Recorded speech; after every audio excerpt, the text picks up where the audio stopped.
the inside story on the issues that affect you and your community. This is Local 12 Newsmakers. Good morning and welcome to Local 12 Newsmakers. I'm Dan Hurley. This morning we continue our coverage of the candidates who are running for Cincinnati City Council. 4 years ago, voters made council terms 4 years rather than 2.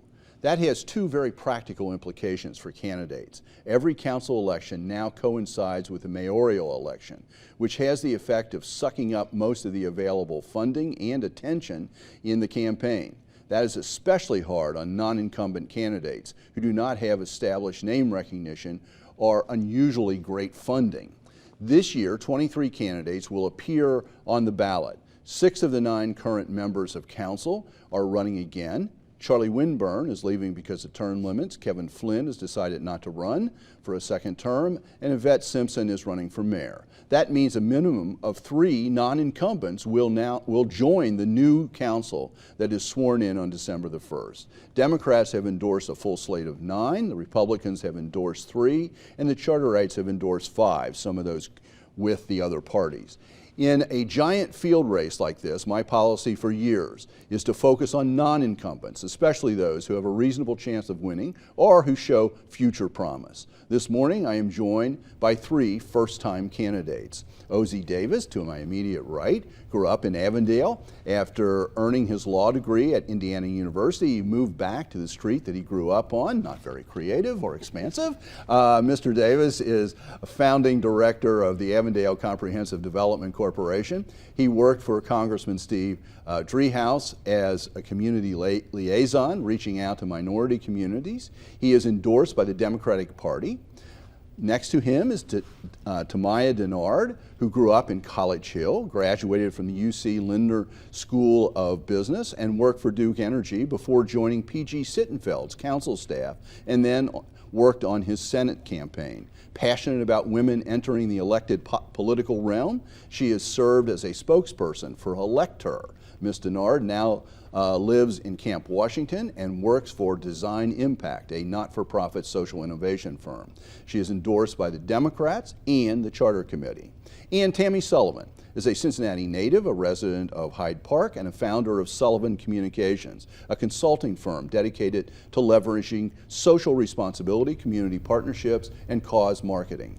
Ms. Sullivan is a lifelong Republican, but is not endorsed by the Hamilton County Republican Party in this race. All of you, welcome. And 2 of you I know well, and should know better than to even have you sitting next to me. But anyway. I love you too, Dan. Yes, right. So I want to start out just by allowing everyone to have a chance to say, what's your motivation for getting into this race at this point in your careers and your lives? And if you were elected, what do you think you would bring to council that is distinctive and that maybe is, and I'm sure you believe, is needed? So, Tamie, let's start with you. Sure. I'm definitely running as an independent. You announced what I was about as far as my previous time being a Republican. I've chosen to run as an independent. It wasn't that I was not given the endorsement. I have decided to run because this will be the culmination of the service and the work I've done in our city for almost 30 years. I am very passionate about the city. This will not be a stepping stone for me to get to another public office. I really believe that I have a lot to offer here, and after I serve at City Hall, I'll go back to my life. So that's unusual. It's not a political career that I'm starting. And I bring a knowledge and activist gap that exists at City Hall on some really key issues that are holding Cincinnati back. I think we have great progress in a lot of ways, but I have spent my career focusing on drug addiction, poverty, child welfare kinds of issues, and I don't want to be known nationally as the city with the highest heroin overdose rate or among the highest cities with child poverty. And I think I can make day-to-day decisions with what I know about the complicated issues. Okay. Tamaya, for you, why now? What's your passion? What's your motivation? And what do you think you bring?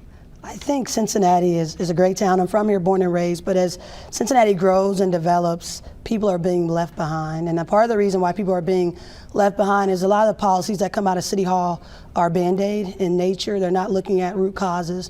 You know, in Cincinnati, we're grappling and talk a lot about child poverty. But the reason why children are impoverished is because their parents don't have affordable housing. Their parents aren't, there's a lack of opportunity for parents. And so the focus for me, having, you know, grown up experience in poverty, having a corporate background, you know, working at City Hall and now working in social innovation, I bring a very unique lens to City Hall with the understanding that some of our, even the process of running for office is one of so much privilege.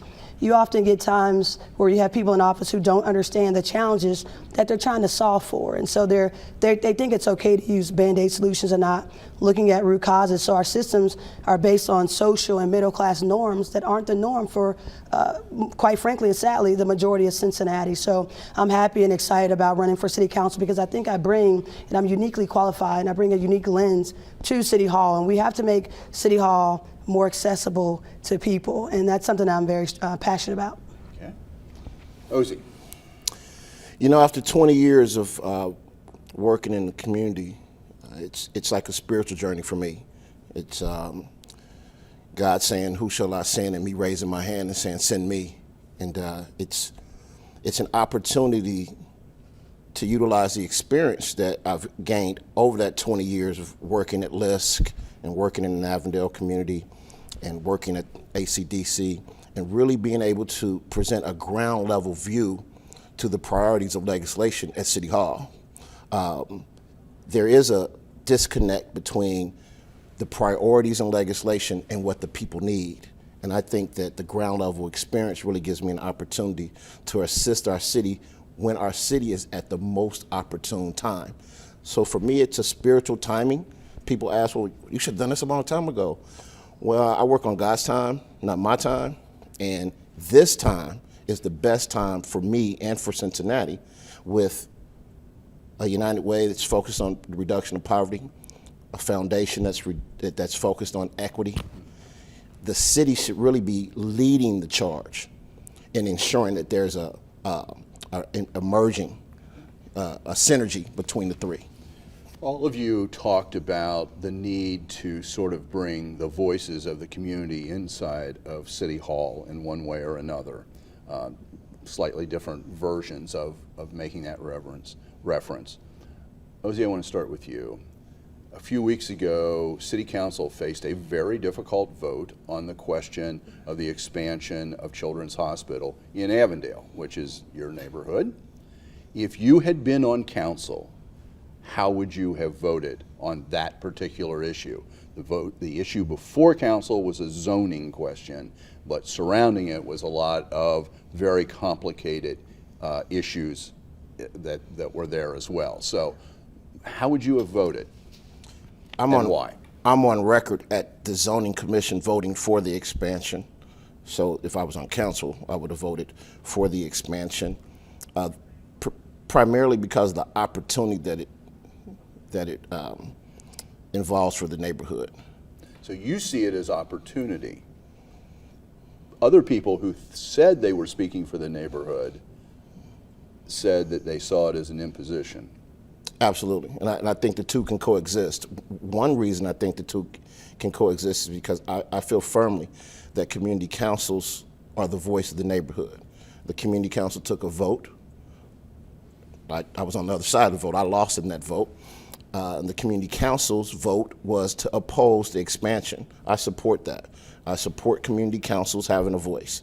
My personal, and since my experience, my office is on the corner of Rockdale and Burnett, and my experience is that there's not always a synergy between community council's vote and the people's will. And I'm not certain that the people's will is that the people were against that expansion. Now, how they did it, how they went about it, there are a lot of things we could talk about. But the fact that there's opportunity there really rests responsibility on leadership to ensure that we see some of that benefit. Tamaya, how about you?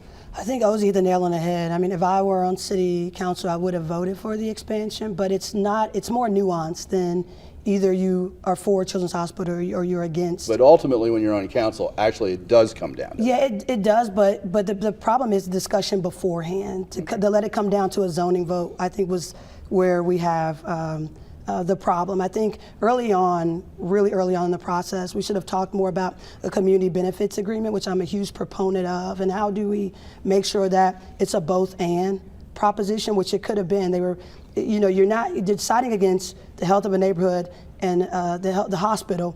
It puts you in a bad place altogether. So the discussion, in my opinion, should have started early on in terms of what are the benefits for everyone and how do we do this together, instead of in the nth hour making it either you're for it or against it, or bringing it down to a zoning thing, which I'm really not sure about. So the communication should have started early on, but if I were on council, I would have voted for it, but I would have discussed this early on, because the problem is you don't have people at City Hall thinking about implications every time for every community. One little follow-up on that, and is, because it was laid out how there had been communications over a long period of time.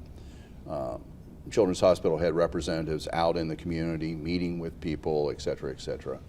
What's the role of the council and a council member to be actively engaged in what could have been seen pretty early on as this is going to be a tough vote, this is going to be a tough issue? Should council members themselves have been involved more? Absolutely, and I think that was the problem. People at City Hall didn't get involved until the nth hour. If the discussions had been early, like I said, through some sort of community benefits agreement, that was a role where City Council and government could have helped facilitate the conversation to make sure that it should have gone the way it did. I'm not convinced that Children's Hospital did everything they could to communicate with Avondale through the whole process, but if we had been there, City Council would have been there to help facilitate, look over, see out, facilitate the meetings, then I think that would have been helpful, and there would have been more transparency in what took place. Okay, Tammy? I would have voted for the zoning change that allowed the expansion of Children's Hospital.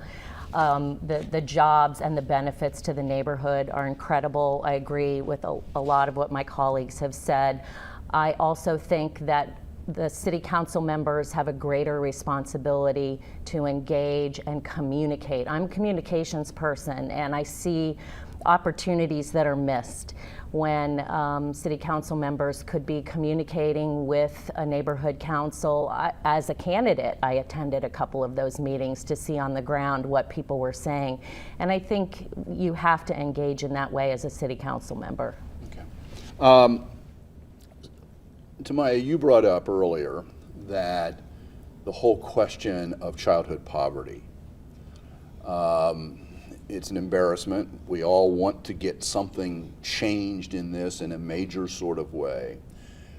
But the question for me is, at least this morning, is how would you evaluate the process that we've been going through for the last 2.5, 3 years, and where have we come, and have we made enough progress?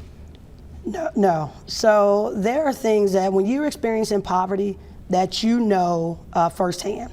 So I had sat down with someone who was on the Childhood Poverty Collaborative, it's one of the steering committees, and I asked, what are you doing about energy poverty? And they looked at me like, what are you talking about?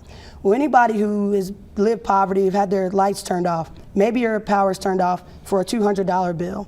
So then you're having to pay a $200 bill, and then you're having to pay a reconnection fee, and then you're having to pay a new discount. So you went from not being able to afford $200 to now you're having to pay $600 to get your power turned on. But I know that because I experienced that. So I'm not totally convinced that people who have experienced poverty have had legitimate seats at the table, not in a tokenism kind of way or not in a feedback kind of way, but next to business community, next to policymakers making these decisions, and that's where I see the fallacy and the problems of the Childhood Poverty Collaborative. Okay, Tammy?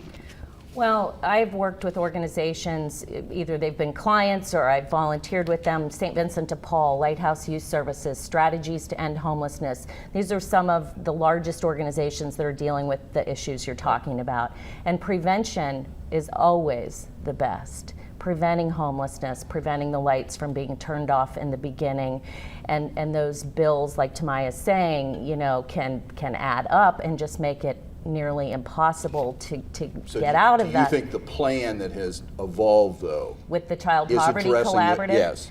I don't think it's thinking creatively enough. I really don't. And I went to a number of the meetings, and what they did do differently, and I appreciated, was community engagement. They were in the communities, listening to voices, facilitating meetings to try to hear as much as they could. But I think that we really need to get outside the box, and I don't think we have yet. Okay. Ozie? You know, institutional racism is tough to redesign, and our social service entities have mountains of institutional racism. And first, to even have a child poverty collaborative, I think is dynamic. I think it puts our city at the forefront.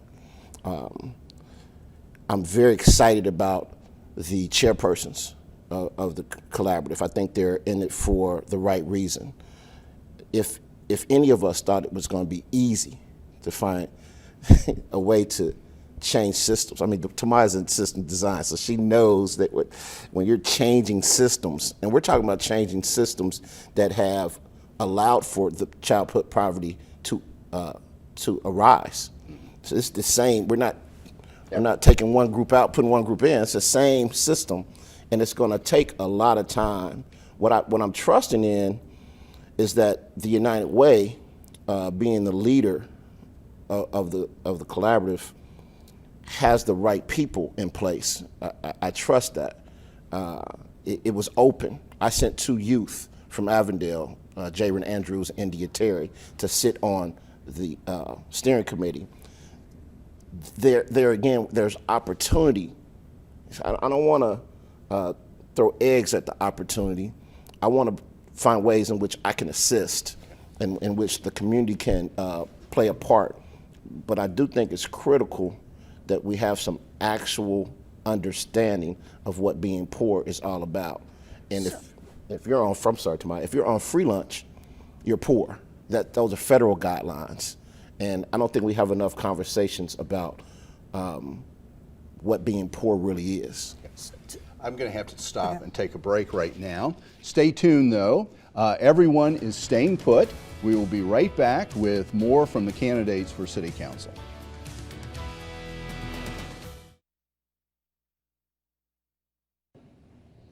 Welcome back. I am joined this morning by 3 first-time candidates for Cincinnati City Council. On my far right is Tamie Sullivan, who is running as an independent, but is a lifelong Republican. In the middle is Tamaya Dennard, who is endorsed by the Democratic Party and the Charter Party, and Ozie Davis, who is endorsed by the Democrats. Moving right along, one of the big issues that will be coming up for the new council is to figure out what to do with public transit in this city. SORTA is at a crossroads. And I guess my question is not so much to get into the weeds on what should be done, but what should the role of council be? Because probably this is going to mean convincing countywide voters at least to vote a different kind of tax to support public transit. What should the role of council be in not only crafting it, but selling it? Ozie? Leadership. City Council has to provide the appropriate leadership so that we can fix our transit issues. We need a robust regional transit plan that includes rail, includes first and foremost really making Metro the best it can be. I think the work that the Better Bus Coalition is doing is the type of work that we need to see from a council perspective. We need our city government to be ensuring that the people that are using the bus, they got the best answers. So let's get the answers from the people that are using the bus and make first the bus.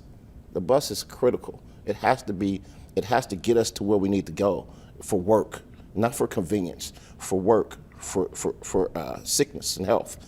The bus is the first and most important thing, and council's role has to be leadership. You're talking about we might have to go out to the county. Well, the council has to get together first and then be the leader in whatever we find in our transit system. Tammy, what do you think about this? I think regionalism is the key on this for sure, that we are working regionally, because when transit was first set up, the metro system, really the jobs were all in the city urban core, and things have changed so dramatically. The metro system is key, but that multimodal transportation system is what we need to be thinking about in a comprehensive plan, and also thinking to the future, because it's not going to be that long until we're testing driverless vehicles also. And so I want to be sure that as we're moving forward, that we're considering everything that's out there and possible and in our future. And driverless vehicles will very much disrupt the workforce. So, there's going to be sort of a domino effect of things that we need to be thinking about as we're leading at City Hall and working with our partners in the county and surrounding counties possibly too. I'm going to twist this slightly before I throw it to you, Tamaya, because you wrote a recent guest column in the Enquirer about the need for innovation and disrupting. Your use of the word disrupting, you use that, and that we have to begin thinking more innovatively, disruptively. So how do you see that, if you were on council, applying the principle you wrote about to this transportation question? I think the biggest thing to understand is that you can't continue to do things the same way and expect results to be different. I think that's part of the problem that we have with our current Cincinnati City Council that we have now. So I think we do have to infuse creativity and looking at what other cities are doing to make their transportation systems work better. And so I think buses are great, and we have to make sure that we are doing everything we can to lift up our buses. But we also have other things to consider. And so how are we doing that, and how are we bringing that outside view to City Council and through a different lens of understanding? People have to get where they have to go safely and reliably, and not just relying on quantitative data. That's what we do a lot in the city, instead of looking at qualitative data. If we look at qualitative data and talk to bus riders about their experiences, we will get what we need. We don't have all the answers, and I think City Hall is in the mode of thinking that they should have all the answers. We know some things, City Council will know some things, but there are things that people know, and we have to tap into that, but people aren't being invited to the table in that way for meaningful discussion. I don't have a lot of time left, about 2.5 minutes, just to let you know. But I want to play off this a little bit. Innovation, disruption, what other cities are doing. A lot of other cities are adopting the Internet of Things and being able to put in sensors that can observe what's going on and make changes literally on the spot. I don't see that in this city. Well, you're talking about smart city, and then Right. smart city on steroids. There's so much that can be done. And it's happening other places. And it's happening, and Columbus is crushing us when it comes to that. So I think that Cincinnati needs to be able to let go of some of its parochialism and still move forward with progress.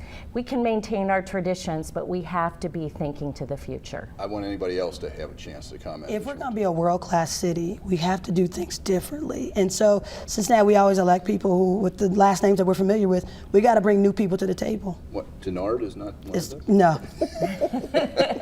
Now Davis maybe, but Well, Dan, I think both the ladies are correct.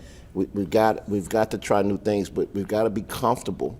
And it always comes back to trusting the people that are making the change.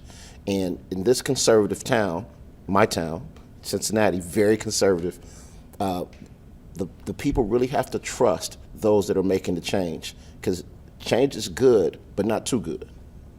yeah. Well,